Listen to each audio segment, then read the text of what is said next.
की वीडियो में हम बात करेंगे ड्रीम 11 और माई 11 सर्कल क्या वापिस आने वाले हैं, क्योंकि यहां पर दोस्तों एक बहुत बड़ी अपडेट आई है। आज के दिन दोस्तों सुप्रीम कोर्ट ने ना हाई कोर्ट के एक फैसले पर दोस्तों रोक लगा दी है, और वो फैसला क्या है, वो है बैटिंग से रिलेटेड। बैटिंग से रिलेटेड एक ऐसा फैसला था जिस पर दोस्तों ईडी का भी इन्वॉल्वमेंट था, जिसकी वजह से दोस्तों सुप्रीम कोर्ट ने बोला कि भाई इस केस को अभी रोक दो, ये चीजें बाद में तय की जाएंगी। दोस्तों कहीं ना कहीं इनडायरेक्टली जो है ड्रीम 11 और माई 11 सर्कल या फिर जितने भी फैंटेसी ऐप है या फिर जितने भी रियल मनी गेमिंग है उनके साथ ये मामला जुड़ा हुआ है दोस्तों। ठीक है, तो वीडियो काफी इंपॉर्टेंट है, वीडियो को शुरू से लेकर एंड तक देखकर जाना, क्योंकि यहां पर कुछ ऐसी चीजें आज के दिन हुई है जो आपको कहीं भी देखने को नहीं मिलने वाली। क्योंकि दिल्ली हाई कोर्ट में दोस्तों ये मामला था और दिल्ली हाई कोर्ट के इस फैसले पर सुप्रीम कोर्ट ने रोक लगा दी है दोस्तों। ठीक है, तो सबसे पहले हम बात करेंगे कि ये जो ड्रीम 11 है, माई 11 सर्कल है या फिर विजन 11 है, जितने भी बड़े बड़े फैंटेसी प्लेटफॉर्म हैं जिन्होंने अपने बिजनेस को दोस्तों फ्री टू प्ले के मॉडल पर शिफ्ट कर लिया है, क्या ये पहले जैसे आपको कभी देखने को मिलेंगे या फिर देखने को नहीं मिलने वाले। देखो सिंपल सी बात आपको मैं समझाने वाला हूं इस वीडियो में, आपको ज्यादातर कहीं भी जाने की जरूरत नहीं है। देखो ड्रीम 11 ने अपना मॉडल को चेंज कर लिया, माई 11 सर्कल ने भी अपने मॉडल को चेंज कर लिया और विजन 11 भी दोस्तों फ्री में सब कुछ बांट रहा है। ठीक है, तो तीनों की तीनों ये कंपनी जो फैंटेसी में नंबर 1 पर आपकी ड्रीम 11, नंबर 2 पर आपकी माई 11 सर्कल, नंबर 3 आप विजन 11 को रख सकते हो। ठीक है, इन तीनों ने दोस्तों कहीं ना कहीं फ्री टू प्ले वाले मॉडल पर शिफ्ट कर लिया है। तो दोस्तों इन्होंने इसलिए शिफ्ट किया है क्योंकि इनको भी पता है इसमें टाइम जाने वाला है। ठीक है, इनमें टाइम लगने वाला है, इसलिए तब तक ये दोस्तों ऐसे तो बैठ नहीं सकते, और जितनी भी पब्लिक इनके साथ जुड़ी हुई है, जितना भी यूजर बेस इनका है, इनको दोस्तों रोक कर रखना इनके लिए एक बहुत बड़ी चुनौती है यहां पर। ठीक है, तो अपडेट क्या है उसको समझ लेते हैं दोस्तों कि यहां पर क्या चीजें देखने को मिली है। तो पूरा मामला क्या है दोस्तों, क्रिकेट बैटिंग से रिलेटेड दोस्तों ये मामला है, और कैसे सुप्रीम कोर्ट ये जो केस आपका चल रहा है और 11 मार्च को जो सुनवाई होने वाली है ना, इसमें भी दोस्तों कहीं ना कहीं आपको राहत देखने को मिल सकती है। क्यों ऐसा मैं क्यों बोल रहा हूं, क्योंकि ये जो PMLA कानून है ना, मनी लॉन्ड्रिंग एक्ट, इसके अकॉर्डिंग दोस्तों यहां पर सुप्रीम कोर्ट ने जो है इस केस के ऊपर जो है रोक लगा दिया, मतलब स्टे लगा दिया है। क्योंकि दिल्ली हाई कोर्ट ने बोला था कि भाई जो आपका जितने भी बैटिंग से रिलेटेड जो भी लोग या जो भी संस्थाएं हैं जो इलीगल बैटिंग से दोस्तों पैसा कमाते हैं, जिन्होंने वहां बैटिंग के पैसे से कुछ भी खरीदा है या फिर प्रॉपर्टी बनाई है या फिर गाड़ी बंगला जो भी लिया हुआ है, उसको सीज करने का अधिकार ईडी को मिलता है, या उसको अटैच किया जा सकता है जो भी इनके दस्तावेज रहने वाले थे। पर सुप्रीम कोर्ट ने इस फैसले पर दोस्तों रोक लगा दी है, और ये कहीं ना कहीं एक अच्छी चीज मैं बोलूंगा कि सुप्रीम कोर्ट की तरफ से हुई है। ठीक है, यहां पर इन्होंने क्या क्या चीजें बताई हैं वो भी मैं आपको बता देता हूं। क्रिकेट बैटिंग सट्टेबाजी, ईडी इन्फोर्समेंट, ये आप देख सकते हो, PML कानून, मनी लॉन्ड्रिंग और ये प्रोसीड्स ऑफ क्राइम, अपराध की कमाई। ठीक है, तो इन पर यहां पर जो था सुनवाई थी दोस्तों कहां पर, दिल्ली हाई कोर्ट में। ठीक है, दिल्ली हाई कोर्ट ने क्या कहा था, अगर कोई व्यक्ति क्रिकेट बैटिंग से पैसा कमाता है तो वो पैसा प्रोसीड्स ऑफ क्राइम माना जाएगा। ठीक है, और ईडी उस पैसे से खरीदी गई प्रॉपर्टी जब्त कर सकती है। ये चीजें आपने देखी होगी, आपने पीछे कुछ न्यूज सुनी होगी कि अनुराग के घर में जो है ईडी का छापा पड़ गया, ये हो गया वो हो गया, उसकी प्रॉपर्टी जब्त होगी। तो इस पर दोस्तों रोक लग चुकी है, और काफी ज्यादा इन्फ्लुएंसर और कुछ क्रिकेटर भी इसके जो है ईडी के पूछताछ या कुछ ऐसे चीजों में आए थे, आपने देखा होगा दोस्तों। ठीक है, तो इस फैसले पर रोक लगा दिया भाई। ठीक है, ये आप ध्यान रखना। देख सकते हो सुप्रीम कोर्ट ने इस फैसले पर स्टे लगा दिया है।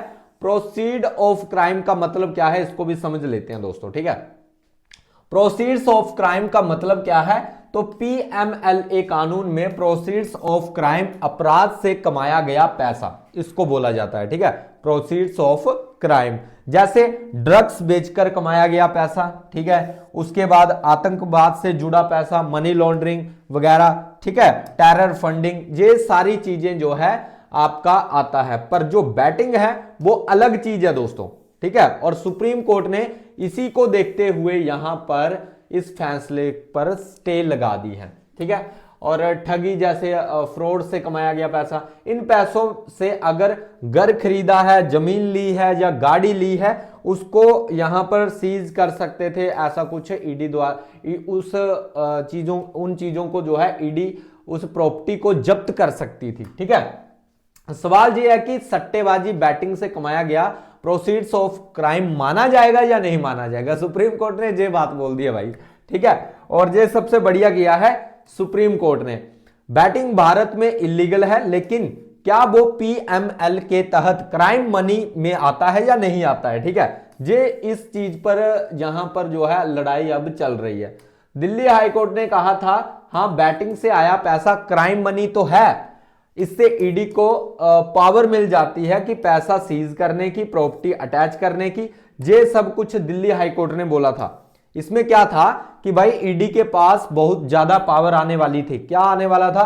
पैसा भी सीज कर सकते हैं, बैंक अकाउंट भी फ्रीज कर सकते हैं, प्रॉपर्टी अटैच करने की पावर, बैंक अकाउंट फ्रीज करने की पावर ईडी के पास हो जाने वाली थी अगर ये आपका दिल्ली हाईकोर्ट का फैसला रहता। पर अब हुआ क्या है कि यहां पर सुप्रीम कोर्ट ने दखल अंदाजी दी है और सुप्रीम कोर्ट ने इस दिल्ली हाईकोर्ट के फैसले पर स्टे लगा दिया दोस्तों, ठीक है। अब ना तो ईडी की ये जो पावर्स थी ना, ये खत्म कर दी है किसने?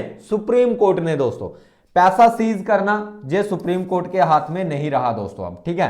प्रॉपर्टी अटैच करना ये भी खत्म कर दिया, बैंक अकाउंट फ्रीज करना, ठीक है। तो ये सारी चीजें अब सुप्रीम कोर्ट ने इस पर स्टे लगा दिया है, ठीक है। सुप्रीम कोर्ट ने क्या किया है, अब चीजों को समझो। सुप्रीम कोर्ट ने कहा अभी इस मुद्दे पर फाइनल फैसला नहीं हुआ है, ठीक है, इसलिए दिल्ली हाईकोर्ट का फैसला अस्थायी रूप से रोका जाता है, स्टे लगाई जाती है, ठीक है। और मतलब क्या है इसका? मतलब ये है कि जब तक सुप्रीम कोर्ट फाइनल फैसला नहीं करेगा, ईडी बैटिंग मनी को सीधे प्रोसीड ऑफ क्राइम नहीं मान सकती। तो ये चीजें आपको ध्यान में रखनी है। तो सुप्रीम कोर्ट बैटिंग के लिए भी अभी इतना, मतलब आप देख सकते हो कि इतना डीपली जा रहा है। तो खुद सोचो, जिसको सुप्रीम कोर्ट ने स्किल गेम बोला है, फैंटेसी को, क्या उसको भाई वो बैन करने देगा? आप खुद सोचो भाई इस बात को, ठीक है। और मान सकती है और उसी आधार पर प्रॉपर्टी अटैच नहीं कर सकती। तो सीधा सीधा भाई ये ईडी के लिए दिक्कतें यहां पर देखने को मिली हैं, ठीक है। और सुप्रीम कोर्ट ने ये फैसला बिल्कुल अच्छा लिया है कि इस पर स्टे लगा दिया है। अब रीजन क्या दिए जा रहे हैं कि क्यों इस पर स्टे लगाया गया? पहला रीजन है दोस्तों, गैम्बलिंग और मनी लॉन्ड्रिंग अलग अलग चीजें हैं। क्योंकि ये गवर्नमेंट हमारी पता क्या कर रही है, फैंटेसी हो, चाहे बैटिंग हो, चाहे गैम्बलिंग, जो भी हो, उसको ना मनी लॉन्ड्रिंग में घुसा रही है। अब इसको भी इन्होंने मनी लॉन्ड्रिंग में घुसाया है, टेरर फंडिंग में घुसाया है कि भाई फैंटेसी वाले टेरर फंडिंग कर रहे हैं। जो इन्होंने एक दिया था ना, एक कितने पेजों का वो दिया था इन्होंने, एक क्या हुआ उसको, कहां गया वो जो इन्होंने हमारी सील लगी हुई है, सील पैक बता रहे हैं हम ये कर देंगे वो कर देंगे, वो गवर्नमेंट के वकील ने जो बोला था, अब कहां है वो चीजें? सब कुछ है, क्योंकि इन्होंने सीधा सुप्रीम कोर्ट ने बोला है भाई गैम्बलिंग और मनी लॉन्ड्रिंग अलग चीज है, टेरर फंडिंग और मनी लॉन्ड्रिंग अलग चीज है, इसको बीच में गैम्बलिंग और बैटिंग में मत घुसेड़ो, ठीक है। इसलिए इस फैसले पर जो है स्टे लगाया दोस्तों, ठीक है। और यही चीजें इन्होंने फैंटेसी के लिए भी बोली हुई हैं। तो इसलिए मैं आपको बोल रहा हूं कि ये चीजें काफी ज्यादा इंपॉर्टेंट है और इस वीडियो को देखना और समझना काफी ज्यादा इंपॉर्टेंट है, ठीक है। गैम्बलिंग एक अपराध है, मैं ये नहीं बोल रहा हूं कि सट्टा जो है पूरी तरह से लीगल है, सट्टा भी इलीगल है दोस्तों, ठीक है, पर वो इलीगल एक्ट में आता है, ना कि मनी लॉन्ड्रिंग वाले एक्ट में आता है, ये दिक्कतें हैं। या फिर आपका टेरर फंडिंग में आता है, जो ऐसा कुछ चीजें हैं, ठीक है। तो इनको ध्यान में रखना। बाकी दोस्तों तो जो दूसरा रीजन है बताया गया है वो भी आप देख सकते हो, पीएमएलए बैटिंग साफ साफ नहीं है लिखा है, ठीक है। जो पीएमएलए है उसमें ना बैटिंग को साफ साफ नहीं लिखा है। पीएमएल में लिखा क्या है, उन्होंने लिखा है ड्रग्स, ठीक है, नंबर 1, 2 है आपका टेरर फंडिंग, तीसरा है आपका फ्रॉड। यहां पर गैम्बलिंग या बैटिंग जैसा कोई भी चीज यहां पर देखने को नहीं मिल रही है। तो ये भी सुप्रीम कोर्ट ने जहां पर क्या लिखा है, करप्शन, करप्शन लिखा हुआ है। तो ये चीजें हैं दोस्तों। और नेक्स्ट अगर हम बात करें यहां पर तो लेकिन बैटिंग का नाम सीधे नहीं लिखा है, इसलिए तो सवाल है क्या कोर्ट अपने आप बैटिंग को इसमें जोड़ सकती है, तो ऐसा नहीं हो सकता दोस्तों, ठीक है। तो इसलिए यहां पर जे स्टे लगा है। और अगर हम बात करें, अगर हाईकोर्ट का फैसला लागू हो जाता है तो हजारों बैटिंग केसेस में ईडी घुस जाती, बहुत सारी प्रॉपर्टी को जब्त हो जाती, बड़ा लीगल चोस होता। इसलिए सुप्रीम कोर्ट ने पहले रोक लगाई, फिर पूरा मामला सुनेगा, उसके बाद कहीं जाकर जो है फैसला आपको देखने को मिलने वाला है। तो इसका असर किन पर पड़ेगा, बैटिंग करने वालों पर। अभी ईडी प्रॉपर्टी सीज नहीं कर सकती दोस्तों, तो काफी जो चीजें थी ईडी के पास वो सब कुछ अब खत्म कर दी है सुप्रीम कोर्ट ने दोस्तों, ठीक है। फिलहाल के लिए जो ईडी की पावर है वो पूरी तरह से सीमित हो चुकी है, सिर्फ बैटिंग के आधार पर प्रोसीड्स ऑफ क्राइम नहीं बोल सकती, ठीक है। तो ये चीजें हैं। बाकी इस पर दोस्तों इनडायरेक्टली ड्रीम 11 और फैंटेसी गेम्स पर क्या फर्क पड़ेगा, तो वो चीजें भी हम देख लेते हैं। तो इनडायरेक्टली ये जुड़ा हुआ मुद्दा है, बाकी क्योंकि जे भी रियल मनी गेमिंग में आता है, ठीक है। उसके बाद अगर हम बात करें दोस्तों तो यहां पर कुछ चीजें हैं, फैंटेसी गेमिंग और बैटिंग में फर्क है।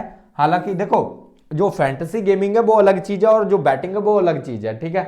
और फैंटेसी को कहीं ना कहीं स्किल बेस बोला गया है, और ये रहेगी और ये चलेगी भी, कंटिन्यू चलेगी, आगे भी चलेगी। हाँ टाइम जा सकता है, पर आप खुद सोचो ना, सुप्रीम कोर्ट ऐसी चीज को भी अभी तक पूरी तरह से गलत मानने के वो नहीं है कि आप कैसे बोल सकते हो कि बैटिंग द्वारा टेरर फंडिंग हो रही है या मनी लॉन्ड्रिंग हो रही है। तो वहां पर भी दोस्तों कहीं ना कहीं अभी झमेला चल रहा है, और जहां पर तो वैसे भी स्किल गेम है, लेकिन कानून में अभी भी कंफ्यूजन है। जब तक ये चीजें कंफ्यूजन दूर नहीं होती तब तक जो है ये चीजें आपको क्लियर होती हुई नजर नहीं आएंगी। तो सिंपल सी बात है दोस्तों, मैं आपको बता दूं, जो हमारा माई 11 सर्कल या ड्रीम 11 वगैरह जितनी भी फैंटेसी एप्स हैं, इनका सिंपल सा यही रीजन है कि भाई वापसी तो होगी, ये आप सब समझ जाओ कि वापसी तो होने वाली है, पर टाइम लगेगा, पर आएगा जरूर। हाँ चीजें आप जहां पर देख सकते हो कि सुप्रीम कोर्ट कितना ज्यादा डीपली घुसा हुआ है इन चीजों में, और जो मतलब इन्होंने ड्राफ्ट वगैरह भेजे थे गवर्नमेंट द्वारा, तो उनका तो सिंपल सा है कि भाई आप प्रूफ बताओ कौन सी कंपनी ने टेरर फंडिंग की, कौन सी कंपनी ने, क्या ड्रीम 11 टेरर फंडिंग कर रहा है या फिर माई 11 सर्कल टेरर फंडिंग कर रहा है, या कौन सा फैंटेसी ऐप ऐसा है जो मनी लॉन्ड्रिंग कर रहा है, फ्रॉड कर रहा है, या फिर आपका टेरर फंडिंग कर रहा है। ये चीजें तो साबित होती ही नहीं है, तो आप कैसे सोच सकते हो भाई ये चीजें होने वाली है। बाकी टेंशन लेने की उतनी जरूरत नहीं है। बाकी वीडियो अच्छा लगा है, वीडियो को लाइक करना, चैनल को सब्सक्राइब कर लेना। और ये जो न्यूज था कि सुप्रीम कोर्ट ने स्टे लगाया है दिल्ली हाई कोर्ट के इस फैसले पर, ईडी की जो पावर्स थी उनको सीमित किया है, क्योंकि अगर ये फैसला हो जाता, तो अगर सुप्रीम कोर्ट बीच में नहीं आता तो काफी झमेला यहां पर होने वाला था, ठीक है। तो मिलते हैं नेक्स्ट वीडियो में, बाय गाइस, टेक केयर।